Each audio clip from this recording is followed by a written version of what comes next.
जय श्री राम। आज प्रभु चर्चा में आज का विषय है कि भगवान की कृपा से आप सब लोग प्रभु चर्चा में आए।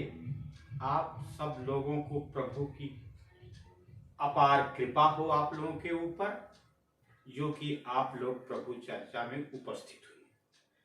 आज हम आप लोगों को एक ऐसी कथा सुनाने जा रहे हैं जिसका हमारे जीवन में बहुत महत्व है। जैसे हमारे शरीर में या हमेशा हर पुरुष में 6 प्रकार के दोष होते हैं। काम, क्रोध, लोभ, मद, मत्सर आदि करके हमें हमेशा घेरे रहते हैं। इन्हीं के संदर्भ में जो कथा मैं आप लोगों को कहने जा रहा हूं, उसमें यह चीजें निहित हैं। एक गांव में 2 परिवार रहता था। वह व्यापार करने वाला यानी बनिया का परिवार था। एक का नाम रामदास था, एक का नाम गरीबदास था। रामदास और गरीबदास दोनों एक ही गांव में अगल बगल रहते थे। गरीबदास का काफी गरीब था और उसका इसी वजह से नाम भी संजोगन गरीबदास हो गया था। रामदास भगवान का भक्त था, बहुत बड़ा व्यापारी था। उस नगर का सबसे बड़ा संपन्न व्यापारी थे रामदास।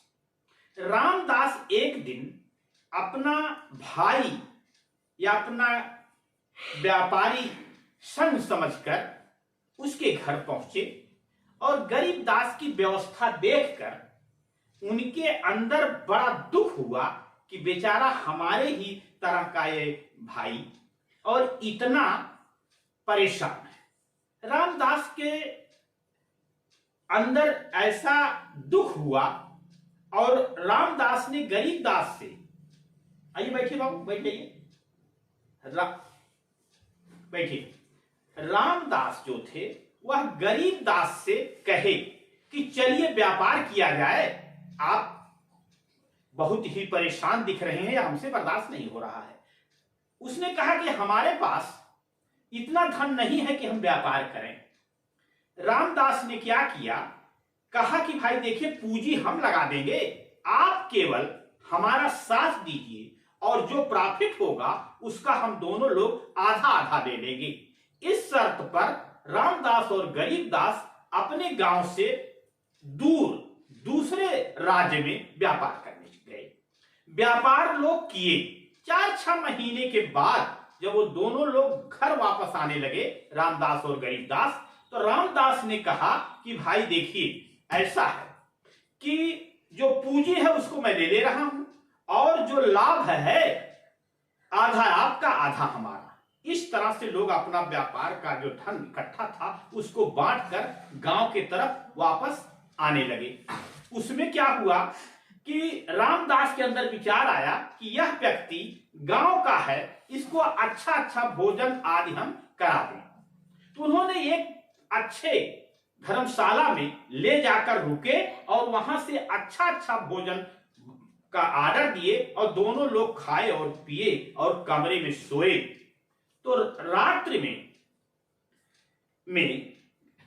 जो गरीबदास था उसके अंदर यह भावना हुई कि पूंजी तो ले लेंगे, लाभ ले लेंगे, क्यों ना हम पूंजी प्लस दोनों लाभ अकेले ही ले लें। ऐसा उनके अंदर एक लालच और पाप गरीबदास के अंदर आ गया और गरीबदास ने थोड़ा सा मौका निकालकर गया और वह जो उसके पास लाभ का पैसा था उसी में से उसने नीचे उतरकर होटल से या धर्मशाले से वह जहर ले लिया और एक पुड़िया जहर लेकर वो क्या किया और 2 गिलास दूध लिया, नीचे से मार्केट से नीचे दूध लिया और लाकर एक में उसने जहर डाल दिया एक गिलास में और एक गिलास जो अपने पीना था उसको नहीं, एक उसने रामदास को दे दिया, एक उसने गरीबदास को दे दिया। अब गरीबदास जो था वो अपना बिना जहर वाला दूध पिया और जहर वाला रामदास को दे दिया। कुछ देर में रामदास की मृत्यु हो गई और उसने पूरा पूंजी और प्लस लाभ सारा धन एक जगह इकट्ठा करके और होटल मालिक से कहा कि इनकी मृत्यु हो गई, और आनंद फानन में उसके कुछ वस्त्र लेकर और उनका वहीं पर दाह संस्कार किसी तरह से कर कर गांव पर वापस आ गया। गांव पर आने के बाद उसके परिवार पर जाकर उसका वस्त्र देकर और वहां पर उसको शाश्वत माने उसको कह दिया कि जो रामदास हैं वो मर गए। गांव में चारों तरफ हल्ला मच गया और रामदास की मृत्यु हो गई। उसकी पत्नी परिवार रो रो कर किसी तरह से हो गए। इधर गरीबदास के पास इतना पैसा हो गया कि वो गांव का सबसे बड़ा सेठ हो गया, और ऐसा संयोग था कि गरीबदास जो था उसके पास औलाद नहीं थी और उसके पास एक औलाद हो गई। धन की कोई कमी नहीं थी और गरीबदास का बहुत बड़ा व्यापार चारों तरफ फैल गया। इतना धन हो गया कि उसने अपने बच्चे को विदेश पढ़ने को भेज दिया। गरीबदास का बच्चा जो था विदेश पढ़ने चला गया और वहां पर वो बहुत बड़ी शिक्षा ग्रहण किया। कुछ दिन बाकी था तो वहां पर वह जाकर विदेश में बीमार हो गया। गरीबदास का लड़का बहुत सा पैसा यहां से गया, यहां तक कि सारा उसने अपना बिजनेस बेच बेचकर गरीबदास ने अपने लड़के के इलाज के लिए विदेश में पैसा भेजता गया।